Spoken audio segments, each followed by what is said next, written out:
It's not very often that one series completely changes my opinion on a certain genre, and that's why I was pleasantly surprised when Mieruko-chan finally made me realize that horror series aren't so bad after all.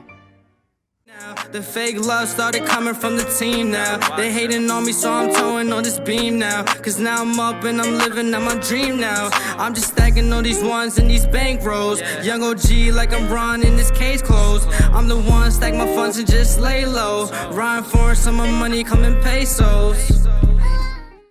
The horror genre is a form of media that has never been one that calls to me. I just think it's impossible to scare me. I've watched horror movies, been to haunted houses, read horror books, and I've always just ended up laughing instead of being scared. I don't know if that's a good thing. Whatever the case, horror is typically a genre that I tend to stand clear of, especially in anime and manga.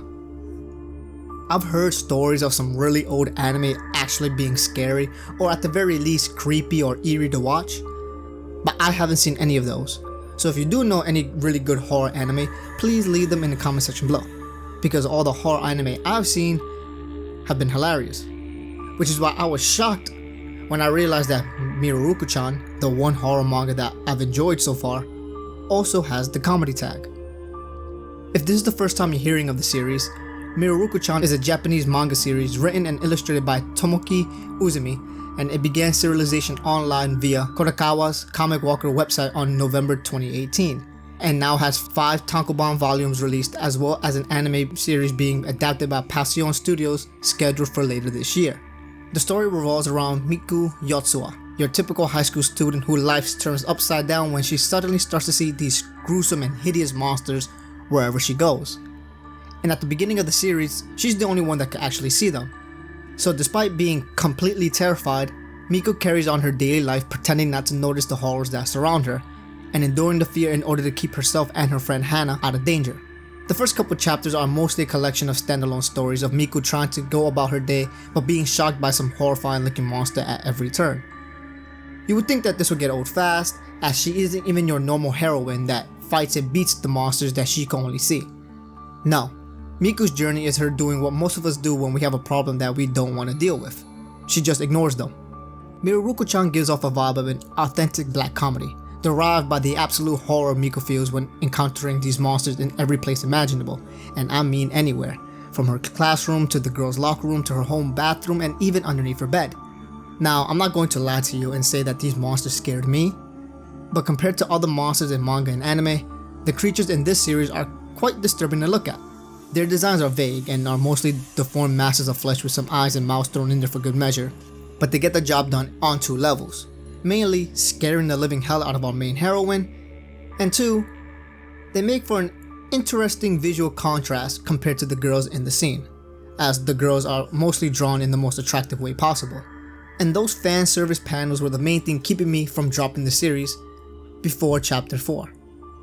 Before chapter 4, I thought the series was going to be one of those monsters of the week type series. But in chapter 4, we get our first glimpse of some actual plot structure. The chapter begins with Miku and Hana finding a stray cat, and Miku sees a creature next to it, so she decides to bring it with her to the park in an attempt to find a new owner. A bald man with scars and tattoos then approaches the girls, asking for the cat, but due to his appearance, they say no. Next, a handsome young man comes and asks about the cat, and when they were just about to give him the cat, Miku is horrified to see the ghosts of many pets following the young man around, so they reject him as well. The bald gentleman still wanting the cat returns, and this time Miku sees ghost cats that resemble angels following him around, and then decides to give him the cat instead. The final panel of the chapter shows the gentleman happy at home with his new cat, and the spirit of his wife and other cats that passed away standing beside him. This was the chapter that made me want to continue the series, as this encounter proves that not all things she sees are bad, but maybe just misunderstood. From here on out, the story develops and gets very intense. Again, it's just not a collection of standalone chapters anymore. The story gets fleshed out and introduces very interesting characters that leaves you on the edge of your seat wondering what kind of development will come next. For example, Miku ends up meeting 3 more people with similar abilities, though they each have varying strength on said abilities. Miku seems to be the one that sees the most creatures out of the 4. Then there's Yuri Nigoredoa, a schoolmate of Miku and Hana, who has the weakest abilities to see the spirits. Mitsu Takada, a fortune teller that the girls end up running into, and she goes by the nickname the Godmother, and is the most knowledgeable in terms of spiritual power, but doesn't have the same strength as Miku. And finally, Shindu Rome, a man shrouded in mystery that seems to be the most powerful out of the four. The introduction of these characters is what took the series over the top. In most horror manga that I've read, usually the plot is a letdown. For the most part, it never gets really interesting, never really gets explained, and if it is, it's poorly done, not counting Tokyo Ghoul. This series' strength consists on how they worked around that problem that most horror stories have. Instead of having episodic events, there's an overarching plot. After chapter 4, we start to see some hints and mysteries be revealed on how the spirits in this world work. Another chapter that really stood out for me was chapter 9. The chapter starts off like a usual chapter. Miku and Hana are out and about, nothing unusual happening. She sees another monster at the store, on her walk home, outside her bedroom, just a regular day for Miku. The next morning she goes downstairs to eat breakfast with her family, and she notices another creature hovering around her father. So she does what she does best. Ignore it. The next panel is her family questioning her why she doesn't look so good, and she replies that she's fine. Her brother then asks her about the pudding in the fridge and tells her to put her name on it so no one would eat it accidentally like her father did a year ago. We then see the creature mutter the word pudding to her as she walks towards the fridge to grab it. And as she's about to leave home for school, she's reminded that she forgot something and heads back inside to go visit her father's Bustodon. Yeah, her father was dead the whole time. And probably the most shocking panel that I've read in some time, it is revealed that her father passed away within the last year and was never able to apologize for taking her pudding. So she often leaves one at his altar now. This chapter again reaffirmed the idea that not all spirits she sees are bad. It's this mystery element that makes the story so unpredictable that it got me coming back for more every week. The way the mangaka is able to illustrate how difficult it is for us the readers to perceive what's real and what's spiritual is something special. Tomoki Uzumi's ability to switch from cute drawing to an horrific one is truly impressive. Each ghost has a story to tell by their looks in my opinion, and the attention to detail to make them the most horrifying and detailed is always there. I won't go as far as saying it rivals Berserk's creativity, may he rest in peace, but I will say that it's not that bad. This artwork almost gives life to them, to the point that they sort of kind of feel real, or at the very least creatures that could actually exist.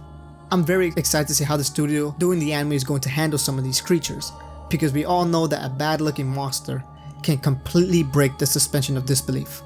In all, Mieruko-chan is a series that is somehow able to mix fun slice of life moments with horror ones, and I can't wait for everyone to finally be able to see it in the anime when it comes out.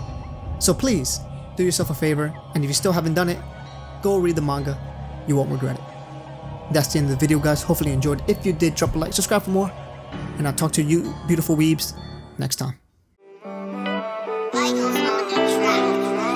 She my little mama, drippin' in the sauna, Dolce & Gabbana, yeah. I ain't focused on the drama, only want my commas, I be stacking dollars, yeah. I ain't even tryna holla, I don't even wanna, shawty shit gonna, yeah. I be rolling marijuana, coping with the trauma, turn me to a monster, yeah. She my little mama, drippin'